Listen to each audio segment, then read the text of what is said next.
Current affairs में आज देख रहे हैं जो अभी लगातार चर्चा में एक काफ़ी विषय रहा है, मालदीव्स।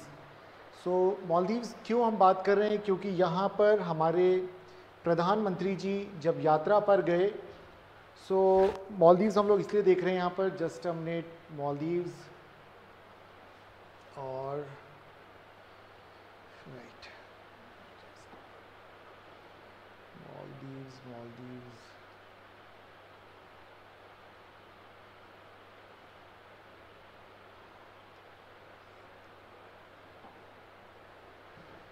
चलिए ये इंडिया के नीचे अगर हम देखेंगे तो लक्षद्वीप से 700 किलोमीटर दूर, ये लक्षद्वीप का आखिरी आइलैंड है, या मालदीव का पहला आइलैंड अगर हम देखेंगे तो 700 किलोमीटर दूर है।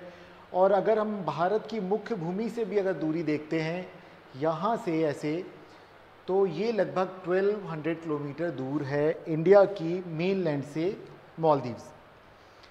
अब प्रधानमंत्री जी यहाँ पर क्यों गए, क्योंकि सारे न्यूज़पेपर आप जितने भी देखेंगे, इंग्लिश हिंदी जितने भी हैं, वो सारे इसी बात से।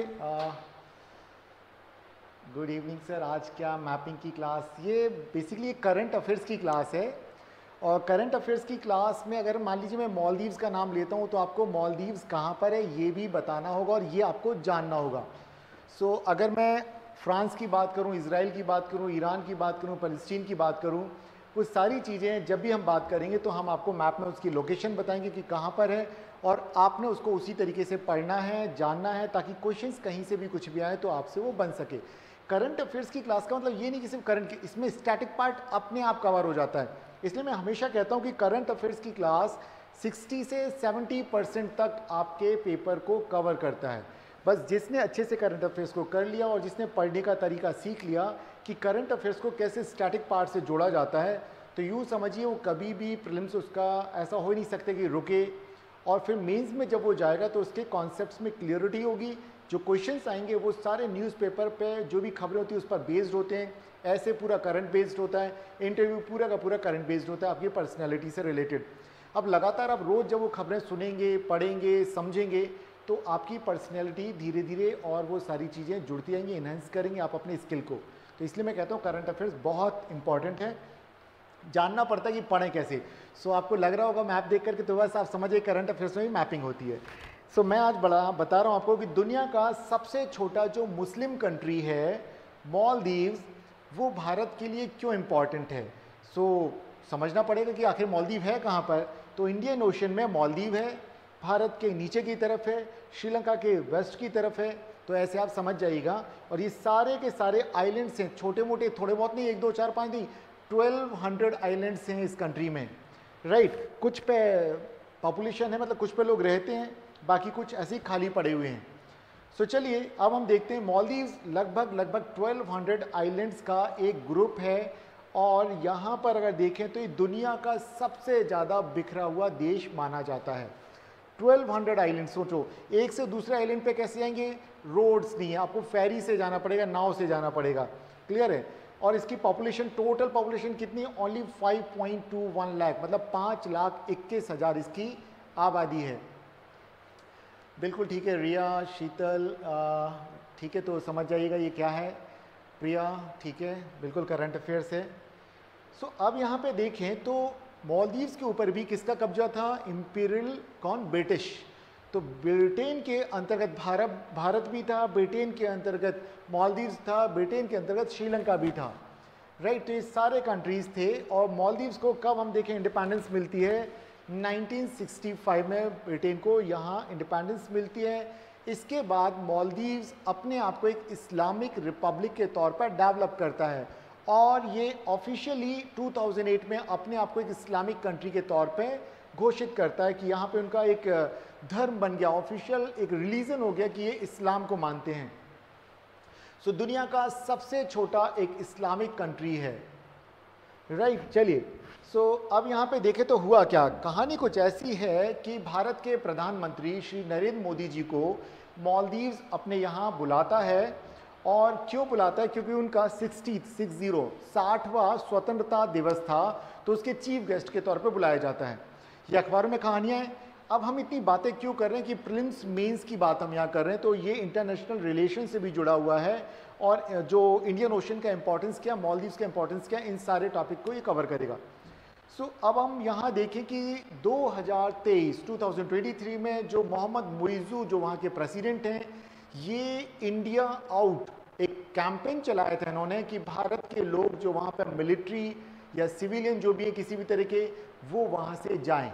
ठीक है, अगर किसी भी तरह के इंडियन ऑफिसर्स हैं उनको उन्होंने बोला कि आप मालदीव्स को छोड़ के जाइए। इंडिया आउट कैंपेन चलाया और उस कैंपेन के ऊपर सवार होकर, उसकी लहर पर सवार होकर, भारत विरोध की लहर पर सवार होकर के ये वहाँ पर चुनाव जीतते हैं और प्रेसिडेंट बन जाते हैं।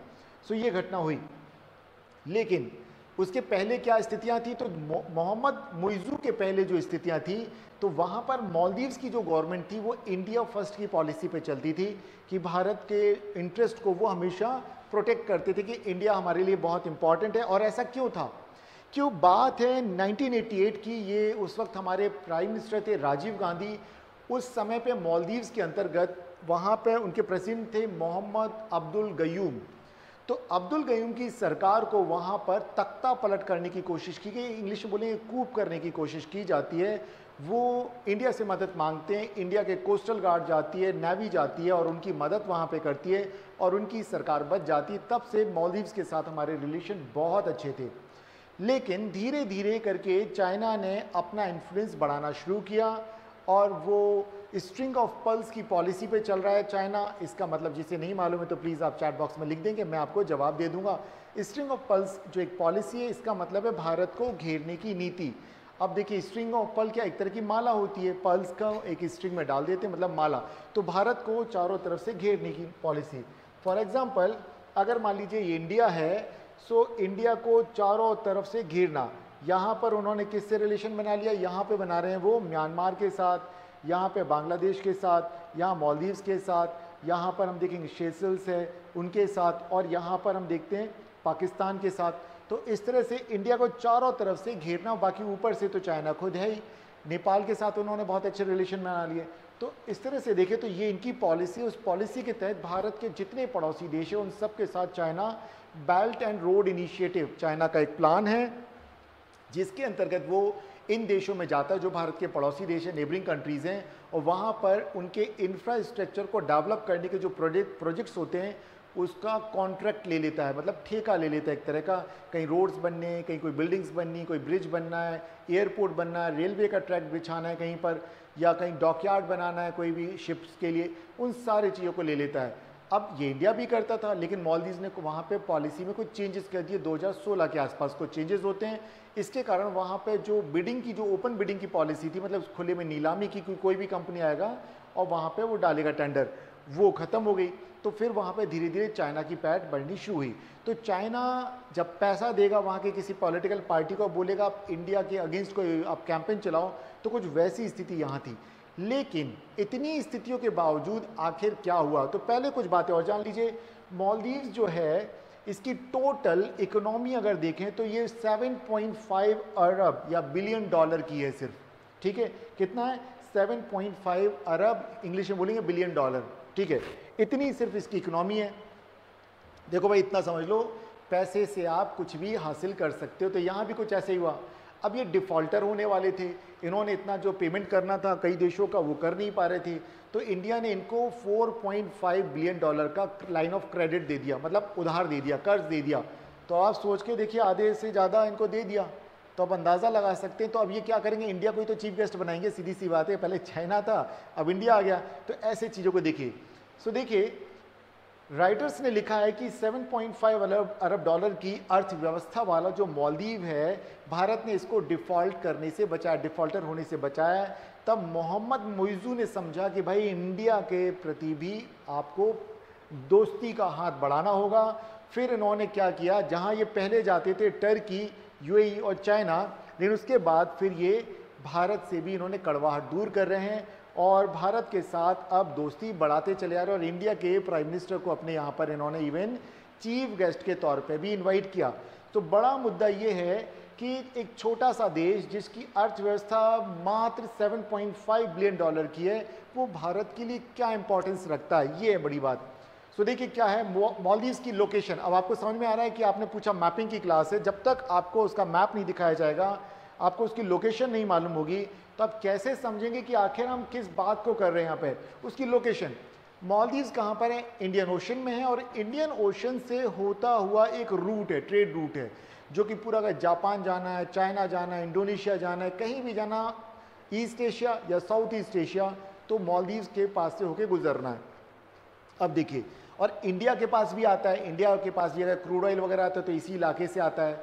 और यहाँ पर बहुत सारी घटनाएं होती रहती पायरेसी की, मतलब जो ऑयल के टैंकर्स आते हैं तो लुटेरे आते हैं, उनको लूट लेते हैं, वहाँ पे लोगों को किडनैप कर लेते हैं, फिर बाद में फिरौतियाँ मांगते हैं, ठीक है। तो वो सारी चीज़ें होती हैं। तो यहाँ पर इंडिया को भी ऐसे दोस्त चाहिए जो कि इंडियन ओशन के अंतर्गत अगर हैं और वहाँ से उनके फ्रेंडली रिलेशन है इंडिया के, तो इंडिया को किसी तरह की मदद चाहिए, कोई बेस चाहिए उनका इस्तेमाल करने के लिए, या किसी भी तरह का जो अगर हम फ्यूल वगैरह कुछ भी रिफ्यूलिंग करानी कहीं पर हमारे नावी के शिप्स का, तो वो सब कुछ वहाँ से हो सके। तो इसीलिए इसका जो इम्पोर्टेंस है मालदीव्स का बहुत ज़्यादा बढ़ जाता है। तो क्यों? क्योंकि इसकी जो मैरीटाइम जो रूट है यहाँ पर, और वहाँ पर एक वर्ल्ड ट्रेड का जो एक रूट है, तो इसकी लोकेशन के कारण इसका इंपॉर्टेंस बहुत ज़्यादा बढ़ जाता है। और भारत के लिए ना केवल इकोनॉमिक बल्कि एनर्जी, सेफ्टी या सिक्योरिटी के लिए भी मालदीव्स बहुत ज़रूरत है। सो अब अगर हम देखें, इसके अलावा भारत के मैरीटाइम सर्विलांस, क्योंकि उन पायरेसी को रोकना है तो हमें क्या करना पड़ेगा, सर्विलांस चलाना पड़ेगा। तो जितने भी देश वहाँ पे हों, इन सबके साथ हमें दोस्ती रखनी जरूरी है। एक तो ये समझ जाइए, तो उसका लोकेशन का जो है तो वो इम्पॉर्टेंस है। सेकेंडरी आता है भारत से इसकी जो करीबी कि जोग्राफिकली अगर हम देखें तो इसकी जो लोकेशन है भारत के बहुत पास है। जैसे हमने बात की कि भारत के मेनलैंड से सिर्फ और सिर्फ 1200 किलोमीटर की दूरी पर है ये। अब अगर सोचिए ज़रा, चाइना यहाँ पर अगर अपना कोई बेस बना लेता है, और अगर चाइना ने कभी इंडिया के ऊपर अटैक कर दिया, तो चलिए उत्तर से तो नॉर्थ से तो कर ही रहा है, वो नेपाल है उस तरफ, तिब्बत वाला जो इलाका उधर से करेगा, अरुणाचल से करेगा, यहाँ सबसे करेगा। अगर मान लीजिए वो नीचे से सी रूट के थ्रू भी आ जाता है, अगर उसका बेस वहाँ पे मालदीव्स ने बना रखा है, तो भारत तो चारों तरफ से घिरा है, यहाँ से बांग्लादेश है, यहाँ से म्यांमार है, वहाँ से पाकिस्तान है, ऊपर से नेपाल, तिब्बत वाले इलाके से वो सीधा चोट पहुँचाएगा, और नीचे से भी अगर मालदीव्स। तो अब हमें क्या करना पड़ेगा, मालदीव जैसे देशों को हमें अपने पक्ष में करने के लिए उनसे दोस्ताना संबंध बनाने पड़ेंगे। सो इस बात को ध्यान रखें, ठीक है, क्लियर है। तो ध्यान रखें कि अगर ऐसा होता है तो भारत को भी वहाँ पर अपनी उपस्थिति दर्ज करानी पड़ेगी।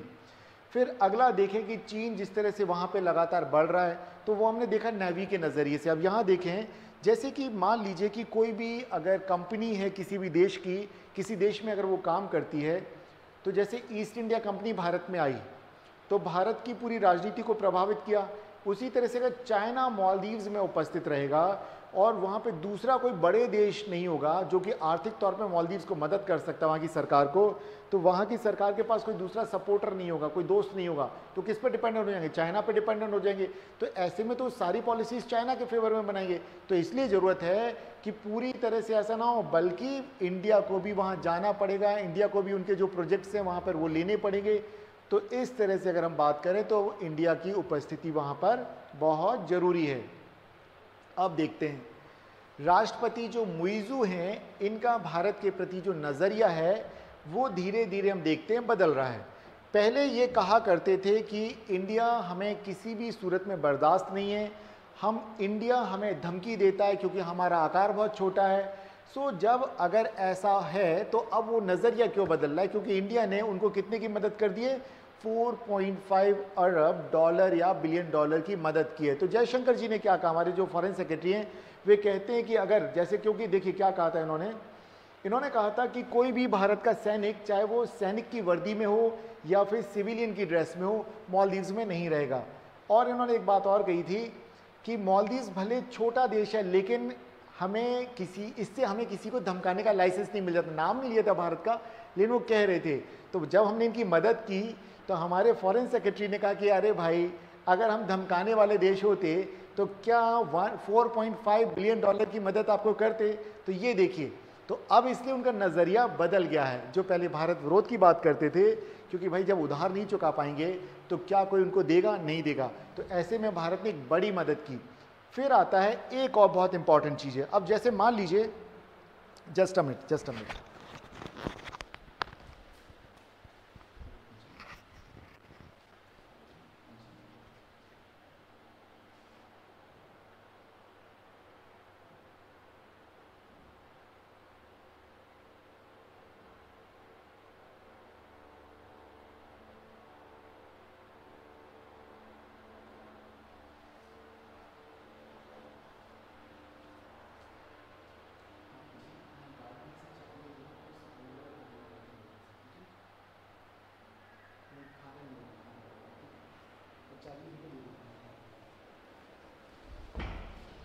Sorry for interruption. राइट, जरा आप कल्पना कीजिए कि आपके पड़ोसी से आपका कोई विवाद हो गया और आपने उससे बात करना ही बंद कर दिया। तो अगर पड़ोसी से, तो क्या पड़ोसी आपके बारे में कोई अच्छी राय रखेगा? नहीं रखेगा। पड़ोसी के बच्चे भी आपके बारे में अच्छी राय नहीं रखेंगे। तो उनकी राय बदलने के लिए हमें क्या करना पड़ेगा? हमें उनके साथ संवाद करना पड़ेगा, हमें उनके साथ कम्युनिकेशन कट नहीं करना पड़ेगा, बल्कि कम्युनिकेशन को बनाए रखना पड़ेगा। तो भारत ने भी कुछ ऐसे ही किया कि देखिए क्या हुआ कि मान लिया कि उनकी आर्थिक मजबूरी है भारत से मदद लेना, और लेकिन वहाँ की जो जनता है वो भारत के खिलाफ अब भी है। ऐसे में अगर भारत किसी के बुरे वक्त में उसकी मदद करता है, वहाँ की सरकार की मदद करता है, वहाँ वो डिफ़ॉल्ट होने से उनको बचाता है, तो वहाँ के न्यूज़पेपर भी एक खबर को छापेंगे कि भारत ने मालदीव्स को डिफ़ॉल्ट होने से बचा लिया, $4.5 बिलियन का भारत ने कर्ज दिया। तो वहाँ की जनता क्या सोचेगी भारत के बारे में? आप सोच के देखिए, पॉजिटिव एक नज़रिया बनाएगी ना। तो इसलिए भी ज़रूरी है कि भारत वहाँ पर अपने अच्छे रिलेशन बनाए, तो ऐसे में वहाँ की जनता का नज़रिया जो है उसे बदला जा सके। तो आप समझ गए हैं इन बिंदुओं से कि मालदीव्स का क्या इंपॉर्टेंस है। भले वो छोटा सा देश है, 5.21 लाख की उसकी सिर्फ आबादी है, लेकिन तब भी भारत के लिए क्यों इंपॉर्टेंट रखता है? क्योंकि चीन को रोकने के लिए, जो मैरीटाइम रूट है उसको सिक्योर करने के लिए, और बगल में किसी भी दुश्मन को नेवल बेस या एयर बेस बनाने से रोकने के लिए ज़रूरी है कि भारत भी उस देश में उपस्थित हो, ताकि वहाँ की दूसरी जो पॉलिटिकल पार्टी हैं जो चीन का विरोध करती है, उनके पास भी एक अल्टरनेट होना चाहिए, एक विकल्प होना चाहिए कि भाई चीन नहीं तो हमारे को ये देश भी मदद करेगा। क्लियर है? आप समझ गए आप लोग? चलिए, तो मैं उम्मीद करता हूँ कि आप ध्यान से इस चीज़ को पढ़ेंगे और आपको तैयारी करेंगे आप। चलिए, अगली जो खबर है आज की वो और हम लोग देख लेते हैं कि क्या है। सो चलिए ये देखिए ये क्या है, पहले तो इसे देखते हैं ये क्या है, और इससे रिलेटेड एक आपको छोटा सा वीडियो और दिखा देता हूँ। वो क्या है देखिए ज़रा।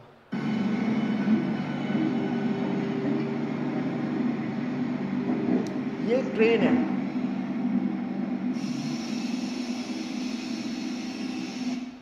चलिए सो आपने ये ट्रेन देखी है और अब हम आ जाते हैं, ये है वो ट्रेन। सो ये क्या है आप देख रहे होंगे, ये वाली ट्रेन की फ़ोटो, वो वीडियो हर न्यूज़ चैनल पे चल रही है इस वक्त। आप कोई भी नेशनल लेवल का न्यूज़ चैनल देखेंगे हर जगह पे ये चल रहा है। और ये क्या है? इंडिया की पहली हाइड्रोजन ट्रेन, जिसका कि टेस्ट हुआ कहाँ पर? चेन्नई में इसको बनाया गया। चेन्नई की जो integral coach factory, yes metro train good. हाँ, ये मेट्रो ट्रेन कह सकते हैं, मेट्रो जैसे आपको डिब्बे दिख रहे हैं इसके, बट ये हाइड्रोजन, इसमें जो फ्यूल होता है वो हाइड्रोजन के तौर पर डाला है। तो हाइड्रोजन फ्यूल है इसमें डीजल नहीं है, इसमें इलेक्ट्रिक नहीं है, इसमें क्या हाइड्रोजन। अब ये जो हाइड्रोजन है तो इससे क्या निकलेगा, क्या एमिशन होगा इसमें सर?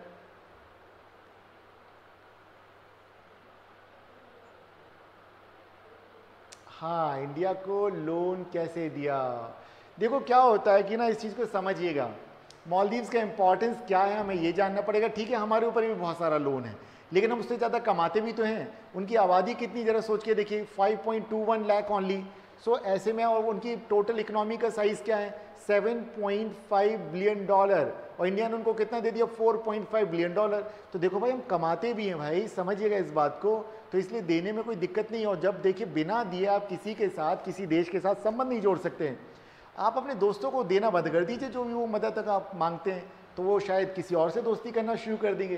तो देखिए गिव एंड टेक का रिलेशन चलता है, और ये प्रैक्टिकली यही चीज़ है जो आपस में लोगों को कनेक्ट करके रखती है।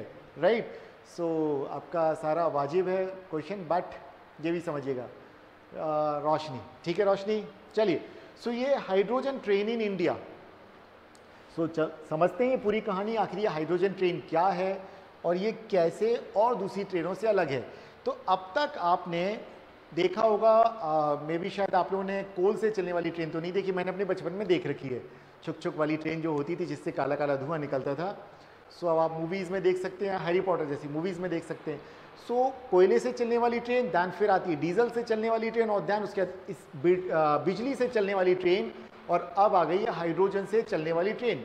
लेकिन इसके पहले भी हमने कई सारी अलग अलग तरह की ट्रेन देखी, जैसे कि कोलकाता मेट्रो, जो कि सबसे पहला मेट्रो का प्रोजेक्ट था, और फिर आप अब देखते हैं दिल्ली मेट्रो, और दिल्ली मेट्रो के बाद अब तो जगह जगह हर राज्य के बड़े बड़े शहरों में मेट्रो के प्रोजेक्ट्स हैं, इवन भोपाल में भी है। चलिए, सो अब यहाँ पे देखें तो बुलेट ट्रेन भी है, मोनो रेल भी है, हाइपर लूप भी है, इतनी सारी हैं। लेकिन ये हाइड्रोजन वाली कैसे अलग है? तो देखिए, वो सब जो भी है तो वो मे भी हो सकता है ट्रेडिशनल फ्यूल यूज़ किया जा रहा हो। अब मान लो आप कहेंगे सर बिजली से जो चलेगी ट्रेन वो पोल्यूशन नहीं फैलाएगी, लेकिन भाई वो बिजली कहाँ से बन के आ रही है? अगर मान लो हाइड्रो पावर प्रोजेक्ट से आ रही है तब तो चलेगा, कोई दिक्कत नहीं है।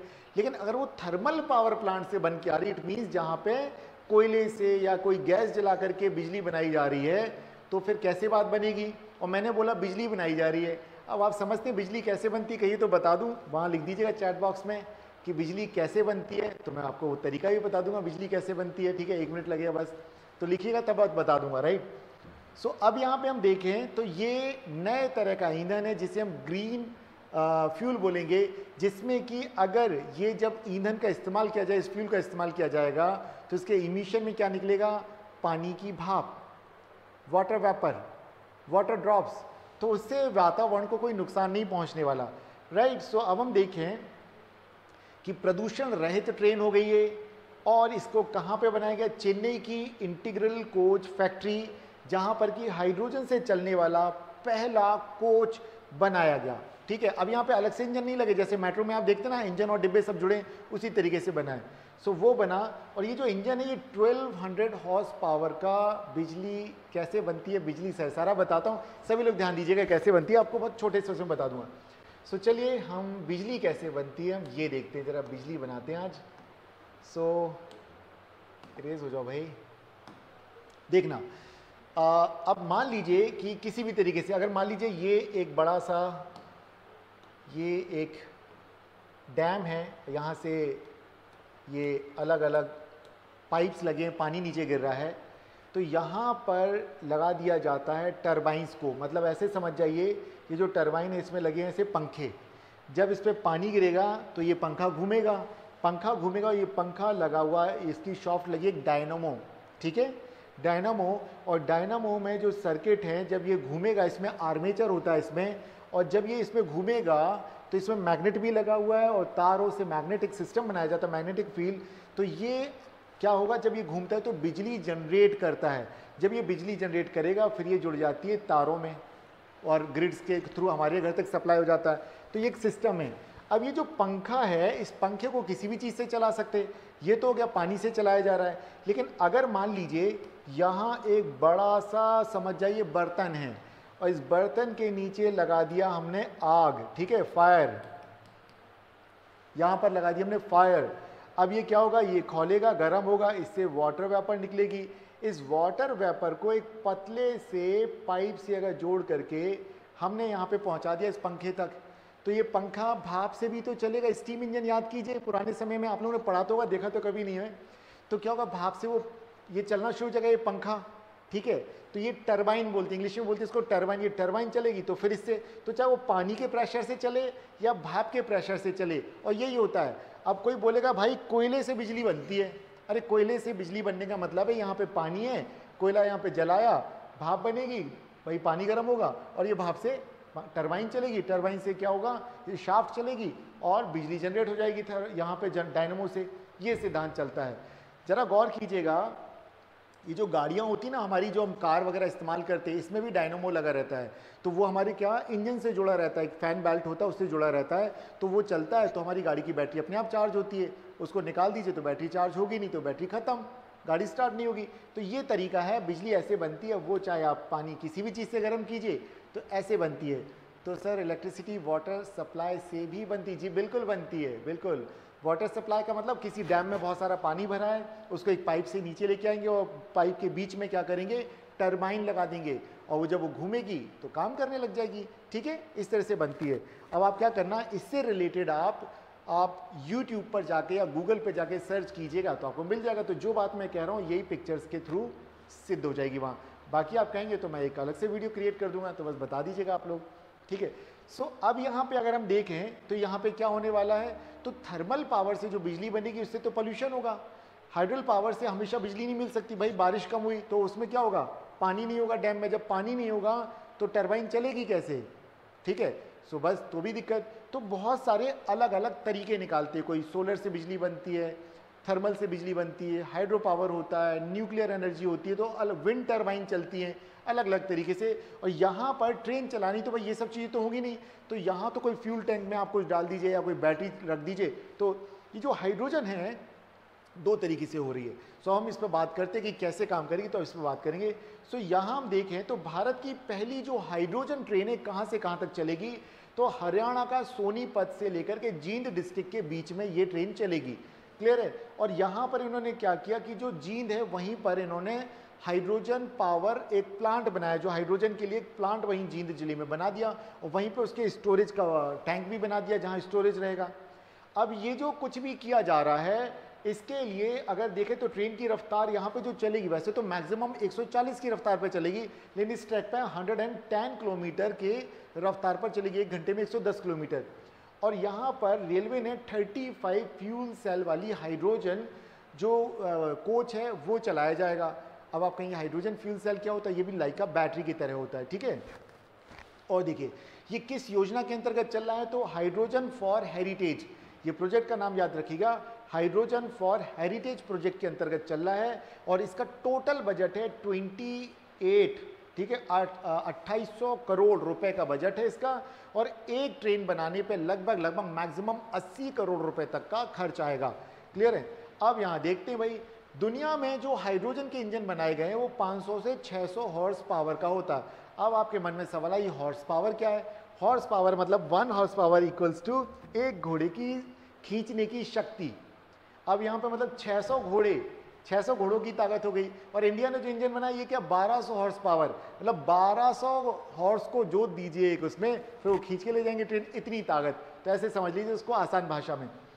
तो 1200 हॉर्स पावर का इंजन बनाया इंडिया ने, और अनुमान जो मैंने बताया मैक्सिमम 80 करोड़ रुपए तक का एक ट्रेन पर खर्च आएगा। और ये कहाँ पर, जींद डिस्ट्रिक्ट में हाइड्रोजन के लिए फ्यूल उत्पादन का प्लांट लगाया गया, वहीं पर इसका स्टोरेज प्लांट भी है, जहां पर कि यहाँ हम देखेंगे कि 3000 किलो हाइड्रोजन को स्टोर करके रखा जाएगा। और एक ट्रेन में लगभग 2600 से 2700 के आसपास यात्रियों को एक बार में वो लेके जा सकती है। और देखिए अगर इसमें फ्यूल भर दिया जाएगा ना तो 1000 किलोमीटर तक चली जाएगी। और फ्यूल रिफ्यूल करने में, जैसे हम पेट्रोल पंप पे जाते हैं हमें कितना 5-6 मिनट लगता है, यहाँ इस ट्रेन को लगेगा कितना 20 मिनट्स, सिर्फ 20 मिनट्स में रिफ्यूलिंग हो जाएगी। सो अब अगर हम देखें तो कब तक का टारगेट है, 2030 तक जींद और सोनीपत रेलवे रूट देश का पहला हाइड्रोजन चलित रेलवे ट्रैक हो जाएगा। तो 2030 तक ये ट्रेन चल पड़ेगी, यात्रियों को लेकर के जाएगी। अब कुछ बातें और, ये H2O क्या होता है भाई, तो हाइड्रोजन ट्रेन जो है इसका मतलब हाइड्रोजन ईंधन के तौर पर इस्तेमाल करने वाली ट्रेन, H2 ट्रेन का मतलब हो गया। फिर ये किस तरह का इंजन है, तो एक तो होता है फ्यूल सेल, यहाँ पर जो हाइड्रोजन होती तो ऑक्सीजन से उसका रिएक्शन कराया जाता है और उससे फिर क्या होता है वो ईंधन में कन्वर्ट होता है, उससे करंट जनरेट होगा या ईंधन के तौर पे वो इस्तेमाल किया जाए, जिसे हाइड्रेल कहा जाता है। तो ध्यान रखें अगर ये टर्म आता है तो इसको ध्यान रखें। फिर क्या सिर्फ हाइड्रोजन से होगा, अगर कभी कोई दिक्कत होगी तो यहाँ पर हाइब्रिड ट्रेन भी होगी। कैसे होगी देखिए, अगर ज़रूरत पड़ती है तो हाइड्रोजन को ईंधन के तौर पर भी इस्तेमाल किया जा सकता है या फिर उसे बिजली के तौर पे भी बैटरी के लगा करके भी इस्तेमाल कर सकते हैं।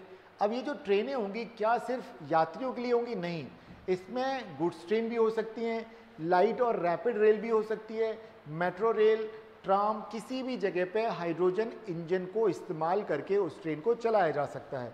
क्या दुनिया में इससे पहले और भी कहीं हाइड्रोजन ट्रेन चल रही, तो 5वां देश भारत है। इससे पहले चाइना, स्वीडन, जर्मनी और फ्रांस में हाइड्रोजन ट्रेनें ऑलरेडी पहले से चलन में हैं। भारत वो 5वां देश है जहां पर हाइड्रोजन ट्रेन को चलाने में सफलता प्राप्त की है। इसके अलावा जापान, ताइवान और ब्रिटेन ये भी हाइड्रोजन फ्यूल सेल का कैसे इस्तेमाल करें अच्छी टेक्नोलॉजी डेवलप करने पर लगातार काम कर रहे हैं। अब आपके मन में सवाल आता है कि हाइड्रोजन ईंधन कैसे काम करता है और कैसे बनता है। तो देखिए, जो हाइड्रोजन फ्यूल है यानी बैटरी में ऑक्सीजन के साथ रिएक्शन किया जाता है, ठीक है। हाइड्रोजन और ऑक्सीजन का जब रिएक्शन होगा तो फिर उससे एनर्जी जनरेट होगी, लेकिन कुछ तो ऐसा निकलेगा जो इमिशन होगा। तो यहाँ पे पानी और बिजली, ठीक है, मतलब बिजली तो हमें काम में आ गई, जो पानी होगा ये भाप बन के निकलेगा या बूंदों के तौर पे निकलेगा। तो अब अगर हम देखें तो यहाँ पर हम देखते हैं कि जो ये हाइड्रोजन कहाँ कहाँ से मिलता है हमें, तो हम ये समुद्र के पानी से भी अलग करके हाइड्रोजन गैस को अलग कर सकते हैं और उसका इस्तेमाल कर सकते हैं। तो इसमें क्या निकलेगा, 0% कार्बन, इसमें कोई भी कार्बन का एमिशन नहीं होता, इसलिए कहा जाता है कि ये प्रदूषण रहित ईंधन है। क्लियर है, समझ रहे हैं बात को। अब सवाल आता है कि हाइड्रोजन ट्रेन क्यों चलाना चाहते हैं। तो देखिए ऑलरेडी हम पहले से क्या क्या कर रहे हैं, कोयले की ट्रेन, डीजल की ट्रेन, बिजली की ट्रेन, ये सब हम इस्तेमाल करके देख चुके हैं। और हाइड्रोजन ईंधन की खास बात यह है, ये ज़्यादा ऊर्जा उत्पादन करता है, कम ईंधन में अधिक दूरी तक जाता है और इससे किसी भी तरह का पर्यावरण को नुकसान नहीं पहुंचता है। तो इसीलिए, और देखिए क्या होता है ना, विकल्प बनाने चाहिए भाई, एक ही ईंधन पे क्यों हम डिपेंडेंट रहेंगे, अलग अलग तरह के रहने चाहिए। तो अल्टरनेट्स तो होने चाहिए ना, हमारे विकल्प होने चाहिए। तो अलग अलग ईंधनों का इस्तेमाल करेंगे ताकि जहाँ जिसकी ज़रूरत पड़े उस तरह की चीज़ों को हम आगे बढ़ावा दे सकें। चलिए अब कुछ बातें और जानने की हैं कि दुनिया में पहली हाइड्रोजन ट्रेन कहाँ चली। तो वो देश है जर्मनी का। तो जर्मनी में हम देखते हैं 2016 में पहली हाइड्रोजन ट्रेन चलाई जाती है। देन इसके बाद अगर हम देखें तो ब्रिटेन में 2019 में हाइड्रोजन से चलने वाली ट्रेन चलती है। अब कुछ बातें और कि जो ट्रेन जो बनाई गई है भारत में, इसकी मैक्सिमम स्पीड क्या होगी, इसमें कितना फ्यूल आएगा, कितनी देर में इसकी फ्यूल की रिफ्यूलिंग हो जाएगी। सो देखते हैं 140 किलोमीटर तक की इसकी मैक्सिमम स्पीड होगी, 1 घंटे में 140 किलोमीटर। और एक बार ईंधन भरा जाएगा तो ये 1000 किलोमीटर तक बड़े आराम से चली जाएगी। और क्या होगा, ये जो बैटरी से जो कारें बैटरी से जो इलेक्ट्रिक रेल चलती है उसके मुकाबले 10 गुना ज़्यादा पावर होता है, 10 गुना ज़्यादा दूरी तक ये यात्रा कर सकती है। और रिफ्यूलिंग में सिर्फ और सिर्फ टाइम लगेगा 20 मिनट्स। तो आप अंदाज़ा लगाएं कि ये बहुत अच्छी। लेकिन कुछ लोग आपत्ति दर्ज करते कि जो हाइड्रोजन है ये बहुत ही हाईली फ्लेमेबल गैस है, ये बहुत तेज़ी से इसमें आग लग जाती है। लेकिन आप ज़रा सोचिए कि हाइड्रोजन जो है वो सामान्य जो हवा है इससे भी और ज़्यादा हल्की होती है। तो ये कहाँ चली जाती है, जैसे ही अगर लीक होती कुछ भी होती तो ये ऊपर की लेयर पे चली जाएगी वातावरण में। तो आग तो नीचे लगनी, इंसान तो नीचे ही लगता है, नीचे ही रहता है, आसमान में तो हम टंगे नहीं रहते हैं। सो इस तरह से देखें तो अगर कोई लीकेज होता है, कुछ भी होता है, तो कम से कम संभावना है नुकसान होने की। इस तरह से अगर देखा जाए तो एलपीजी, सीएनजी या पेट्रोल या डीजल से चलने वाली ट्रेनों की तुलना में ये ज़्यादा सुरक्षित ट्रेन मानी जाती है।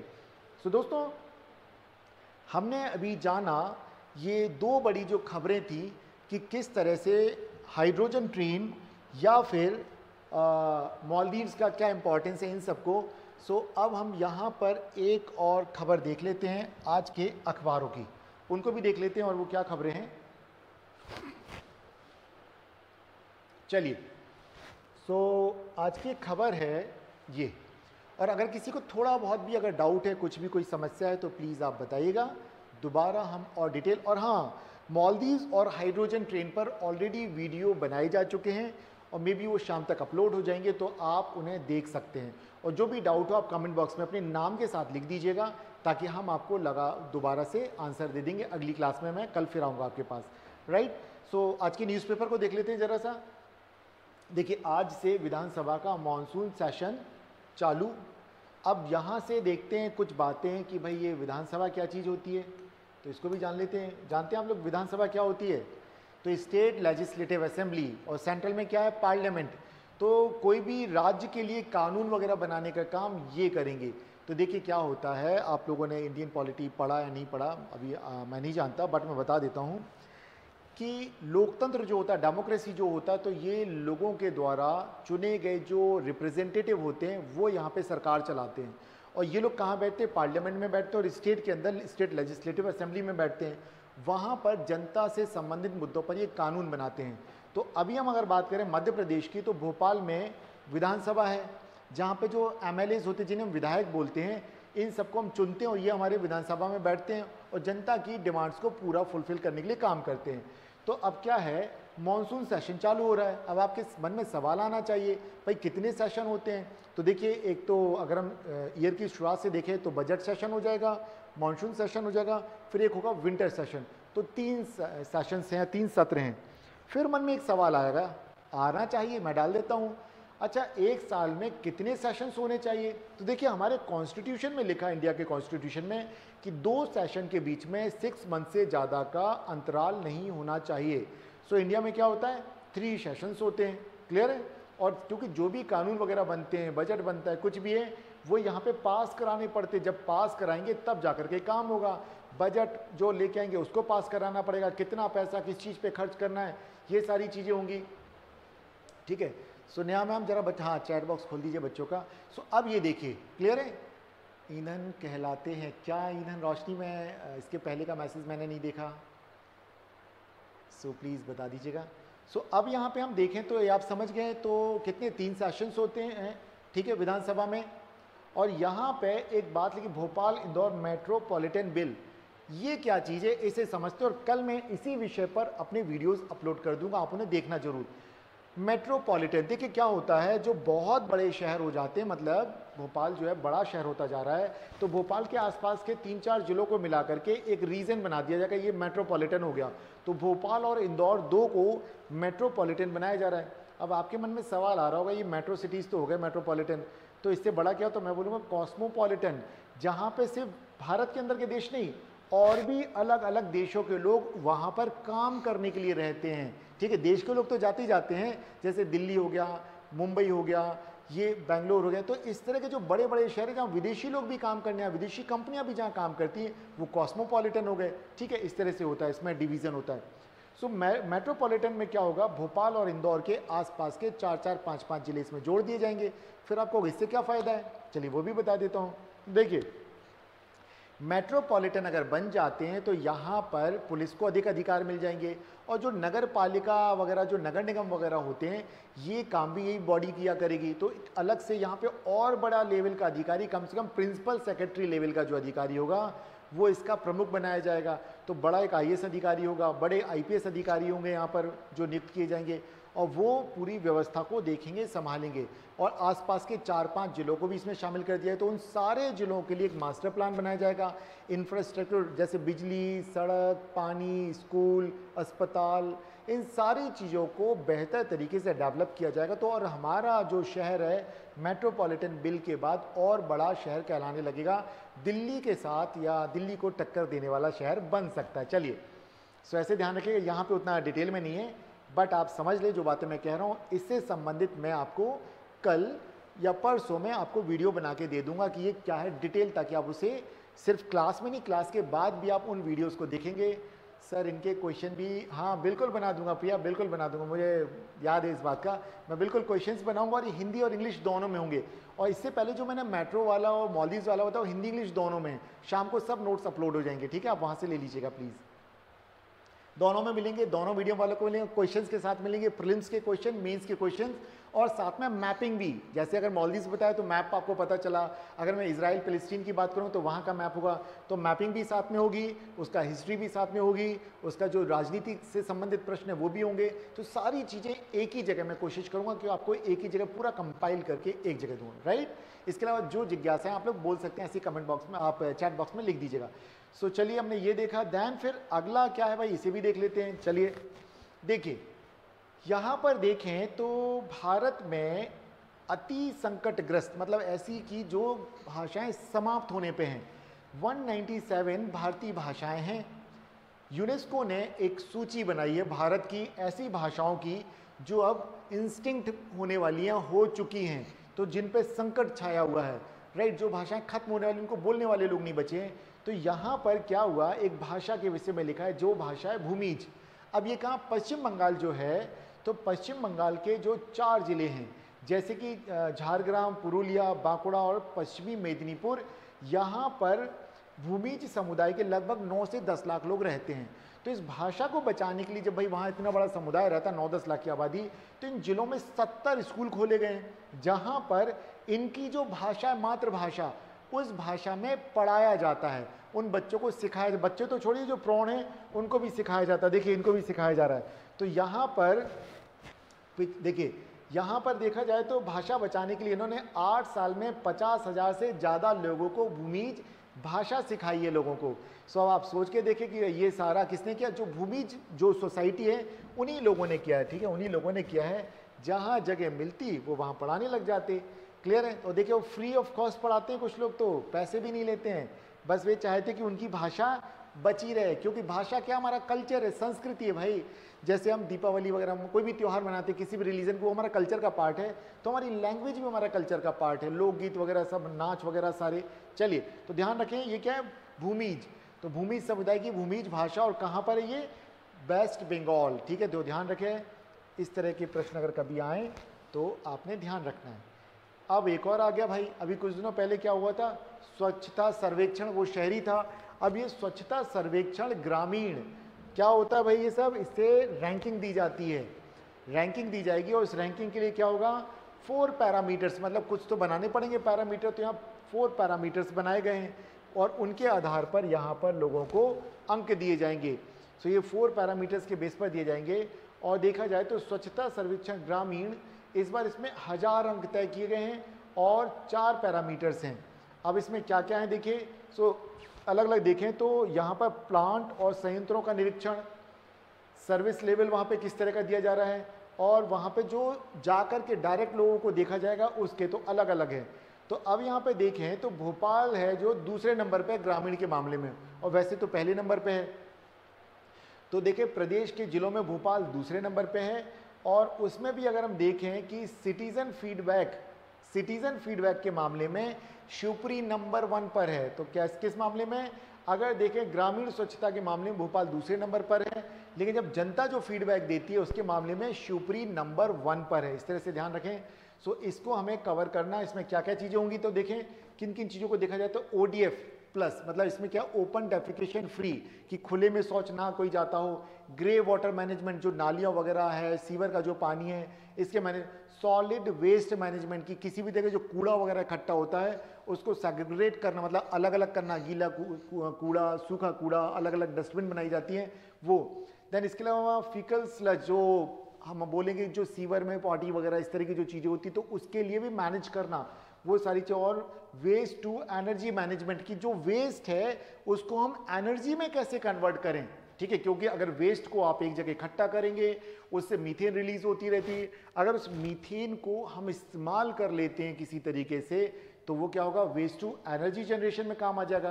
तो ये बात भी यहाँ पर है, तो ध्यान रखिएगा, इसे ध्यान से पढ़िएगा इस खबर को, और जोड़ना जैसे मैंने बताया।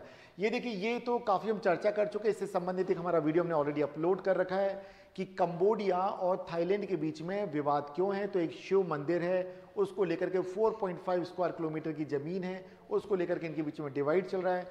लेकिन आखिर इसका बड़ा क्या है कोई, तो इसे बोलेंगे एक तरह का प्रॉक्सी वॉर है।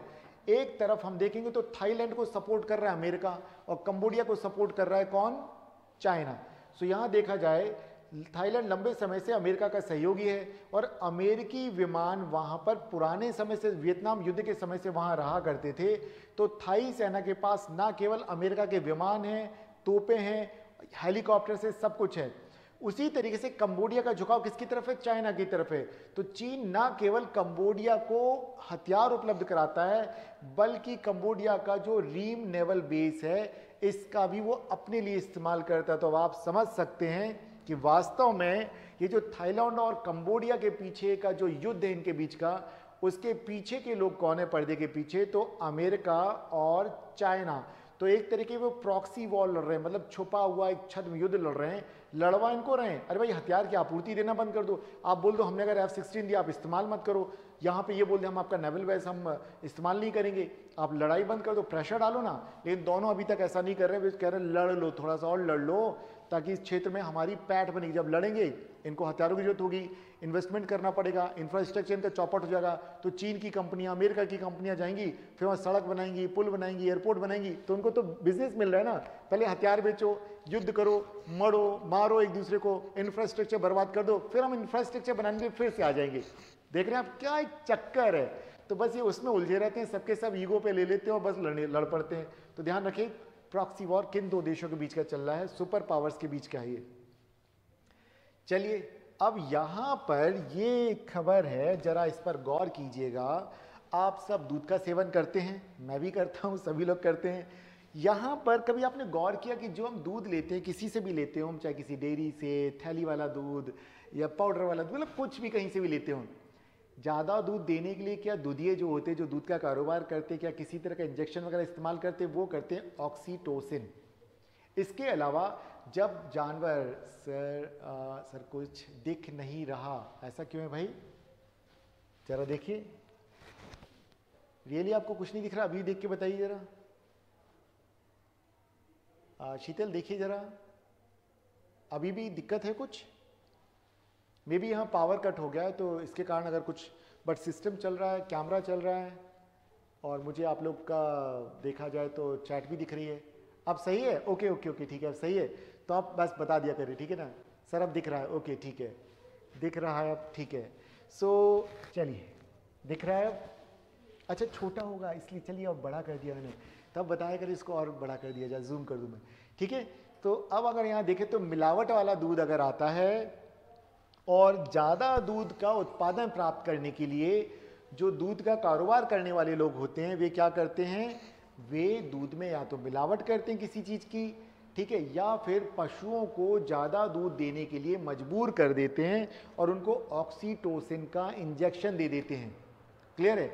या पशु बीमार है तो उसका इलाज चल रहा है, उसको एंटीबायोटिक्स दवाएं दी जा रही हैं, और लेकिन उन्हें तब भी दूध निकालना है, ठीक है।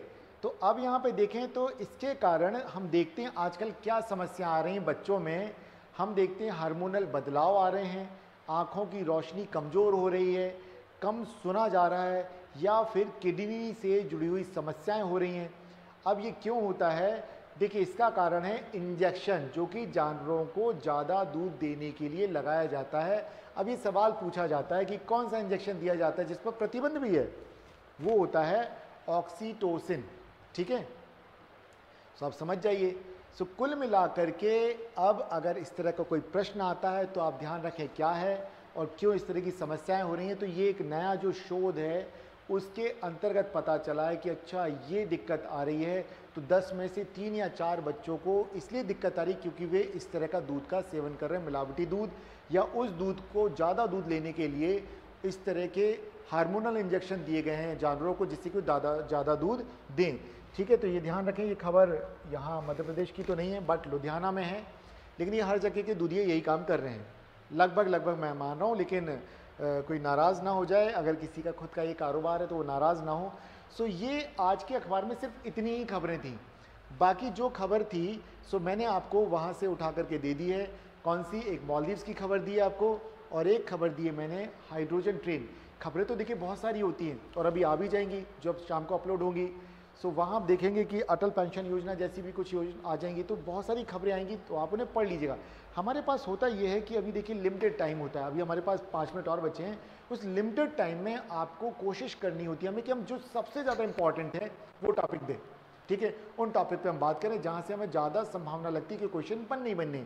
तो जहाँ से ज़्यादा संभावना है कि भाई 99% क्वेश्चन बनना ही बनना है, उन टॉपिक्स को मैं आपके सामने पहले रखता हूँ और उसके बाद में अपलोड कर दूंगा उन सारे अदर टॉपिक्स को, तो आप वहाँ से भी पढ़ सकते हैं, ठीक है। और बाकी जो आज हमने जो स्टार्टिंग में बात की उससे रिलेटेड वीडियोज़ भी आज चैनल पर अपलोड हो जाएंगे, सो प्लीज़ आप उनको भी देख लीजिएगा, राइट फ्रेंड्स।